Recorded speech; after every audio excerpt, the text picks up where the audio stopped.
Good afternoon. Welcome again in the Embassy of the Netherlands in Ottawa. My name is Mark Verheul, as I was just introduced. In my daily life, I'm head of protocol of the city of The Hague. And in that capacity, I'm responsible for all the external relations of the mayor of our city, of Peace and Justice, who also used to be Minister of Foreign Affairs of the Netherlands. And I'm actually responsible for the strategic relationships with all our stakeholders in the city of The Hague, with lots of embassies, lots of international organizations, lots of NGOs, the national government, the royal court, etc., but also big businesses and a lot of events that are taking place in our city. But over the past few days, I've also been an observer of One Young World Summit here in Ottawa, 2016. And we are actually planning for the 2018 summit in The Hague. So it's a dual role that I'm standing in front of you at the moment. But today we're going to talk about food, about hunger. Yesterday we had a very inspiring speech of Professor Mohammed Yunus, who was actually talking about his aim for 3 zeros. He was talking about zero poverty, zero unemployment, and zero net carbon emission. And actually today we're going to add a 4th zero. And that's actually Sustainable Development Goal number 2, zero hunger, achieving zero hunger in the next 1.5 decades. Because 795 million people are hungry every day. And in 2050, we still have to feed another 2 billion people on this planet. So it's a huge topic. And he mentioned as well already, like all the major problems in the world, well, can be solved perhaps by the smallest ideas that we come up with. But before I start my talk, I would like you to watch a small news item of Al Jazeera International on the 8th of April 2014, which gives a small introduction to what I'm going to talk about. Please. This Jesuit monastery in the old city of Homs was home for Father Francis van der Loot. Like tens of thousands of people living there under siege, violence, death, a lack of food and medicine was his daily reality, and nothing like the Netherlands he had left behind almost 50 years ago. But when asked to evacuate in January, he refused. Syria, he told journalists, was his home now, and if the Syrian people were suffering, he would share their pain. I hope these people whose lives are at risk don't die as a result of all this. Since the start of Syria's conflict, rebels and government forces have fought hard for control of Homs. Tens of thousands of people have died or fled. An estimated 70,000 Christians once lived here. Now there are thought to be less than 100. Those who knew him say he worried about the fate of those remaining Christians. A man of love, a man of truth. He cared for the poor, he cared for the handicapped. He was not only a priest, he had studied psychology and psychotherapy, and he was working in all of these fields to a fantastic degree of excellence. But the 75-year-old priest told journalists he didn't distinguish between Muslims or Christians. I see a human being first and foremost, he said. It's what spurred him to make this plea on YouTube in January to get aid into Homs. It's impossible for us to continue like this. We need a lot of help. It drew the world's attention, but little has come in the way of real assistance. Later, he spoke via Skype of the misery for many still living in Homs. People are running down the streets screaming. They're saying, I'm hungry.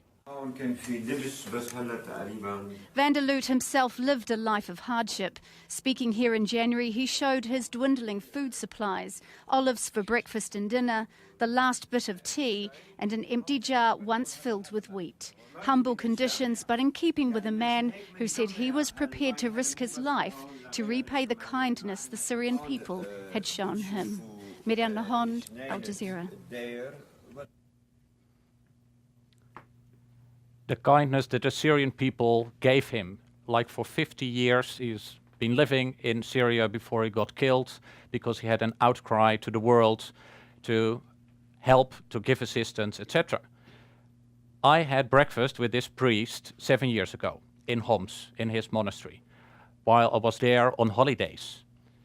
I'm sure you will all say, on holidays in Syria? Yes, before the Arab Spring, it was a fantastic country with a rich history, people very friendly and hospitable. So we traveled around all the places that you see now, Homs, Palmyra, Aleppo, Croix de Chevalier. Very good atmosphere, hospitable, and sharing food together as one of the most dignified ways in the Arab world to show hospitality. And he did that as well. So when I saw 2 years later, or 4 years later actually, that he passed away due to the fact that he was actually, after 50 years, he grew up in The Hague, the city where I'm from, and he really dedicated his life to help out in Syria. So that was a very inspirational man and human being for me. And when I saw this in the news, like it got, well, this was Al Jazeera, but all over the world, like they were talking about this priest from the Netherlands.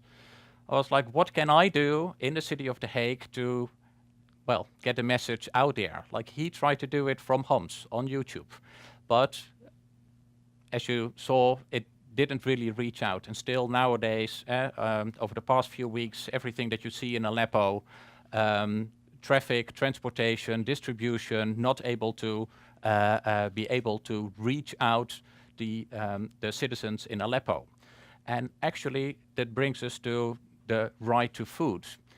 The right to food not only concerns food, but it also concerns peace, justice, and security. And that's what we aim for in The Hague, to get that dialogue on its way. Like, where there is hunger or where there is war, there is hunger. And where there is a food scarcity, conflict is near. And what you see in Homs, in Aleppo, is that starvation is actually used as a method of warfare. And what we were aiming for 2 years ago when I saw this, I talked to the mayor, and we were planning actually for the Dutch contribution to the World Expo in Milano in Italy in 2015, which had a great theme like feeding the planet, energy for life. And countries from all over the world, they came together and shared their innovations and ways to produce food, to distribution, logistics, etc. And we were trying as well from our small region in the Netherlands, with The Hague, with Rotterdam, the biggest port of Europe, the green port in between the two cities, like lots of vegetables, greenhouses actually are growing there. But what would be the aim for The Hague? We don't have a big food cluster. It's not really like on top of mind of the citizens of The Hague. But with our profile, as City of Peace and Justice, we really wanted to have a dialogue on the right to food. Madeleine Albright is former Secretary of State of the United States, a very good friend of our mayor in The Hague, because they used to be Minister of Foreign Affairs at the same time. She wrote a report on starvation as a weapon of war, and we used that to discuss in Milano with all kind of stakeholders, NGOs, international organizations, schoolers, and what actually came up, what is really relevant to talk about is that, for example, the World Food Programme based in Rome, the Food and Agriculture Organization, also based in Rome. Those are the main international bodies talking about food. But if you see it, starvation as a weapon of war and that right to food, and claiming that it is actually a war crime, what is happening in that respect, hunger in conflict situations, it's actually much more logical to have the International Criminal Court based in The Hague involved as well. Because their three main topics are genocide, crimes against humanity, and war crimes. So for us in The Hague, it's not just about the World Food Programme and the FAO, but also the International Criminal Court, what we have. And that was actually a set of a mind changer also for the people present at that round table, because they were all like, ICC, come on, those are, criminals, etc. But come on, it is a crime. What is happening over there? Not using weapons, but just making sure the distribution, like the medieval practices, just surround the city and make sure that they don't have anything to eat anymore. So that is the message that we would like to get across. But of course, it's a very top-down approach, making sure that the dialogue is there, making sure that it reaches out. And finally, earlier this year, the Secretary General of the United Nations, Mr. Ban Ki-moon, he also expressed it, that starvation in conflict zones as a weapon of war is a war crime against international humanitarian law. So that's the message that we would like to get across over and over again, not only in The Hague, but also, for example, here now in Ottawa. And hopefully that's something that you can, well, take home as well. But on the other hand, like I was discussing about the top-down approach, you also need to have the bottom-up. That's also what Professor Yunus mentioned yesterday. Those little ideas that start, well, with you in the city, in the countryside, wherever. And that's what we wanted to show as well in Milano at the World Expo, to show what we have to offer as well, food production-wise, innovative ideas, social entrepreneurs, to really make sure that we can feed that planet in 20 or 30 or 40 years' time. We have heard the corporate vice president of governance and markets of Siemens yesterday. She was talking not about business to business or business to consumer, but business to society, doing something good. So economic success can go hand in hand with societal success. And that's what we call in The Hague impact economy. Startups that are actually coming up with innovative ideas to make a better world, to make a better place for all of us. So what we saw, for example, is we have the biggest urban farm of Europe realized earlier on this year in The Hague in a former office building, which is a huge area, which was there standing, well, empty for many years. And now it's an all urban farm with an own ecosystem, etc. So really have the food production right in the city itself. Much more, much easier to get it to the actual consumer.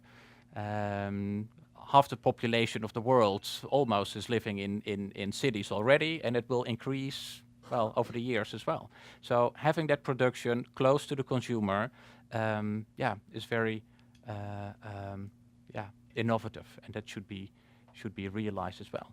We also had a food academy of Young The Hague, which is an association with young leaders like you, working for government agencies or companies, etc. And then they came up how to scrutinize their own dietary patterns, how to consume food in order to make sure that in 2050 we can still have enough food for all.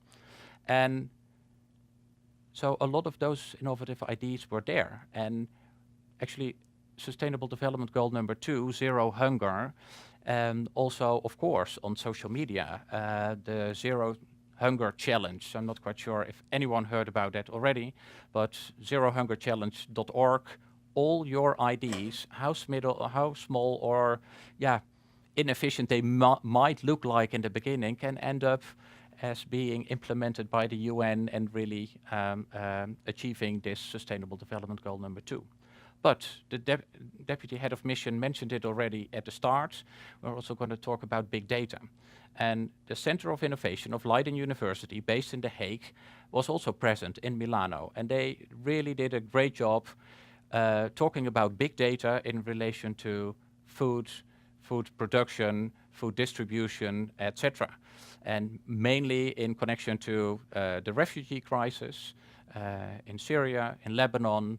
It's a great privilege to introduce Jorn, who's actually working at the Center of Excellence of the university, who can talk a lot about big data related to food. Thank you very much.